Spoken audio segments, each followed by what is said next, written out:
I think a question that I wrestled with for a really long time more has to do with like the existential questions in life. Like, why am I here?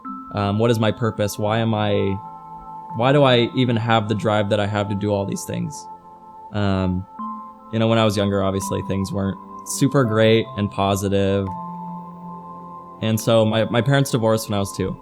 I still live with my mom, and she was a single mother, and she was raising 4 of us. Growing up, I would go and visit my dad at his apartment, which was just kind of down the street.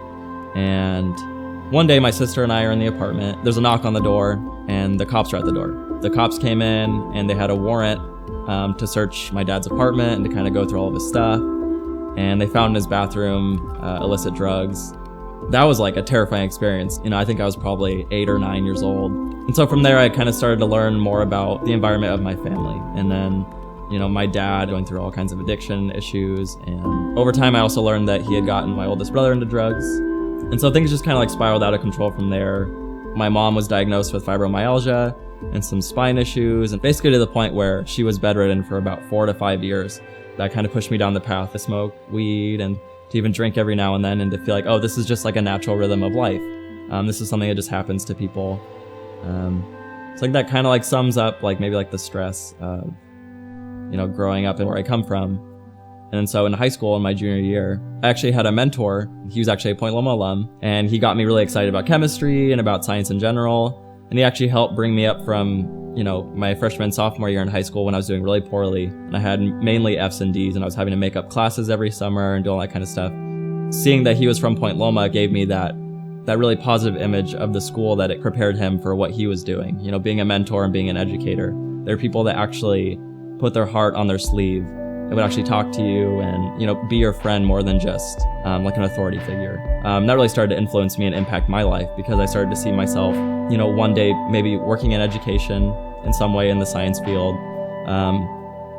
He just gave me that passion for science and to continue on into medicine. So when I came to Point Loma, I was really afraid that I wasn't going to fit in, that I was going to be kind of like the outcast in the sense of my background and where I was coming from, and coming to this very seemingly healthy, Christian environment.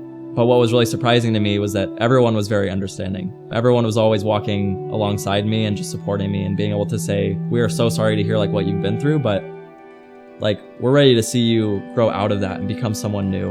And I think that's really influenced my desire to become a physician, because I want to be able to reflect that. I didn't necessarily grow up with any kind of knowledge of there being a God like Christ, or Yahweh, that there would be a healer, in my life. I never had that knowledge. Being here at Point Loma and being in the community and having those faculty mentors, I think they've been, God incarnate in the compassion that they have for me. My grandfather passed away, and Dr. Rufe, he came up beside me and he just prayed for me and talked to me about losing a loved one and how that can be an amazing thing.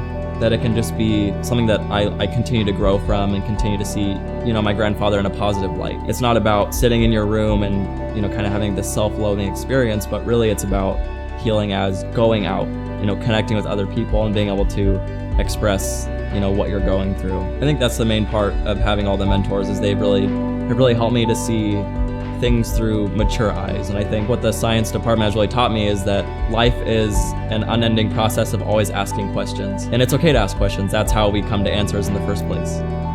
Looking back, I think all the experiences earlier in my life with my family and mental health and depression and drug abuse and physical illness with my mother, and just being able to see the story that I have lived here at Point Loma with the people that I've met here and the friends and the faculty that I've built relationships with, have really shown me my purpose in life, and have helped me to kind of continue to uncover what it means to be alive and what it means to be living in the Christian faith. I really realized that I wanted to be a physician when I noticed everything that I was being surrounded by is what I wanted to help, is what I wanted to support, to come alongside patients and just people in general, and to guide them through their health and to help them get to a point where they don't have to be bedridden, hopefully, that they don't have to be worrying about the rest of their life and how their health is going to dictate, their happiness. So medicine seemed like the perfect avenue for me to minister to people's health and to their spiritual needs and emotional needs.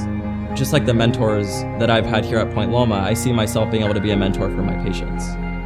Some things that I'm looking forward to are just being able to learn how to treat disadvantaged populations and being able to take the science knowledge that I've learned here at Point Loma and integrate that into medical science. And just being able to take the compassion that I've truly learned to have and been gifted with from God, and being able to, spread that amongst all of the patients that I see on a daily basis.